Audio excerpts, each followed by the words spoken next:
Hi friends, आज आपण उपवासाचे लाडू बघतोय। अतिशय साधे, सोपे आणि घरगुती साहित्यामध्ये होणारे हे लाडू आहेत। प्रत्येक घरामध्ये हे लाडू बनत असतील, कारण नवरात्र जवळ आली आहे आणि नवरात्रामध्ये अशा पद्धतीचे लाडू बनवून ठेवा आणि कधीही भूक लागली की तुम्ही हा पटकन तोंडामध्ये घालू शकता।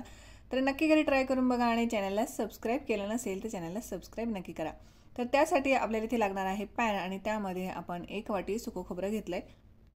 कमी गॅसवर ते आपल्याला खमंग असं भाजून घ्यायचं आहे। खोबरं भाजायला फारसा वेळ लागत नाही, म्हणून कमी गॅसवरच भाजायचं। जर मोठ्या गॅसवर भाजलं तर ते करपू शकतं आणि मग त्याची चव ही कडवट लागू शकते। म्हणून आपल्याला खोबरं जास्त भाजायचे नाही, फक्त 1 मिनिटभर आपल्याला हे भाजून घ्यायचं आहे आणि गॅस हा कमीच ठेवायचा आहे।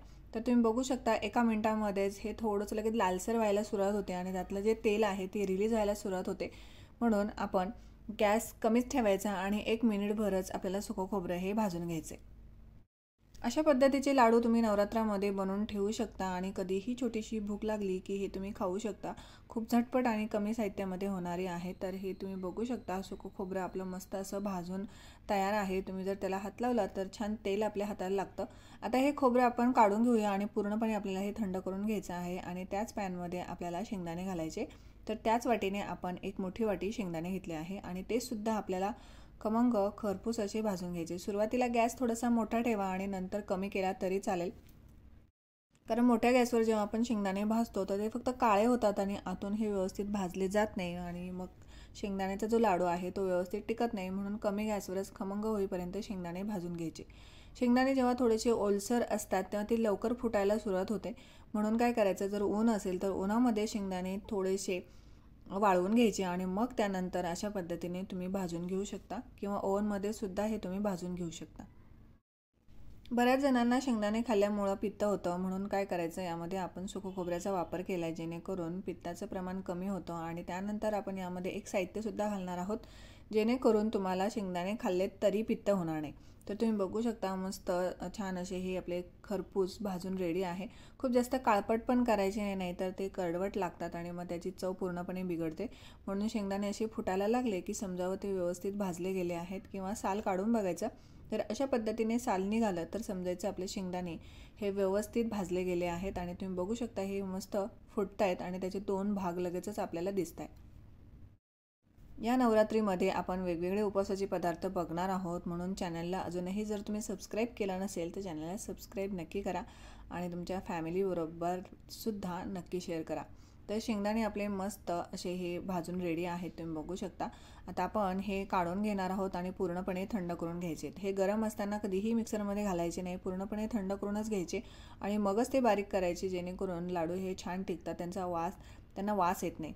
तर शेंगदाणे आपले मस्त भाजून रेडी आहे आणि इथे खोबरंसुद्धा आपलं थंड झालं आहे आणि थंड झालेलं खोबरं आपण मिक्सरच्या भांड्यामध्ये टाकून घेतलं आहे। आता आपण हे मिक्सरला फिरून घेऊया। तर अशा पद्धतीने आपण हे बारीक करून घेतलं आहे आणि हे आपण एका ताटामध्ये काढून घेणार आहोत। खोबऱ्याचं प्रमाण हे तुमच्या आवडीनुसार तुम्ही कमी जास्त करून घेऊ शकता। तर हे आपण एका ताटामध्ये काढून घ्यायचं आहे आणि खोबरं हे पचायला थोडंसं हेवी असतं, म्हणून इथं खोबऱ्याचं प्रमाण आपण थोडंसं कमी ठेवलं आहे आणि शेंगदाणेसुद्धा हेवी असतात, म्हणून लाडू वळताना सुद्धा आपण ते छोटे छोटेच तयार करणार आहोत। तर त्याच पद्धतीने आपण आता शेंगदाणेसुद्धा मिक्सरला बारीक करून घेणार आहोत। तर शेंगदाण्याचं साल इथे मी काढलेलं नाही आहे, पण जर तुम्हाला हवं असेल तर तुम्ही शेंगदाण्याचं साल काढू शकता आणि हे सुद्धा आपण बारीक करून घ्यायचं आहे अशा पद्धतीने। आणि हा कूट आपण आता खोबऱ्यामध्ये घालून घेऊया आणि उरलेले शेंगदाणे सुद्धा याच पद्धतीने बारीक करून घ्यायचे आणि यामध्ये मिक्स करायचे। इथे आपल्याला 1 वाटी सुकं खोबरं आणि पाव किलो शेंगदाणे लागले असतील।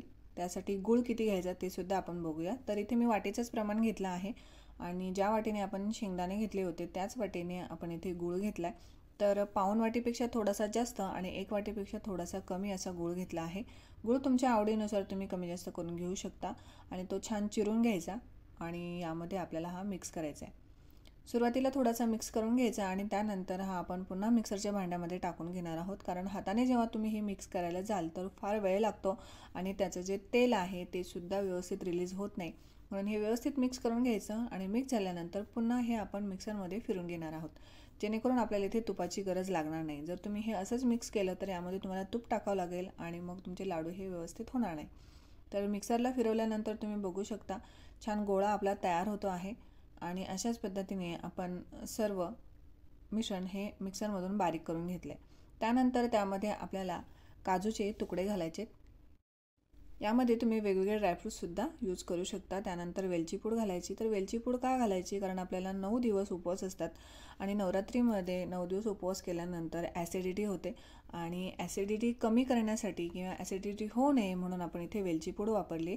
वेलची पूडने ॲसिडिटी होत नाही म्हणून थोडीशी वेलची पूड घालायला विसरू नका। व्यवस्थित हे मिक्स करून घ्यायचं आणि मिक्स झाल्यानंतर छोटे छोटे लाडू वळायचे। हे लाडू पचायला थोडेसे जड असतात म्हणूनच हे आपल्याला एका हातामध्ये जेवढं मिश्रण बसेल तेवढाच आपल्याला लाडू वळून घ्यायचा आहे। खूप मोठे मोठे लाडू वळायचे नाही, तर मिडियम असे लाडू आपल्याला हे तयार करून घ्यायचे।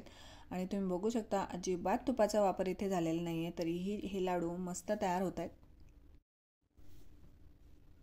तर आपला लाडू मस्त तयार आहे, तुम्ही बघू शकता छान तो झाला आहे। आणि याच पद्धतीने आता आपण सर्व लाडू हे तयार करून घ्यायचे। 1 वाटी खोबरं, पाव किलो शेंगदाणे आणि थोडासा गूळ यामध्ये आपले 9 ते 10 लाडू तयार होतात या पद्धतीचे केले तर मस्त खुसखुशीत खमंग असे हे लाडू आपले तयार आहेत। या नवरात्रीमध्ये नक्की घरी ट्राय करून बघा आणि चॅनलला सबस्क्राईब केलं नसेल तर चॅनलला सबस्क्राईब करा, लाईक करा, शेअर करा, आवडल्यास कमेंट करा। व्हिडिओ बघितल्याबद्दल थँक्यू।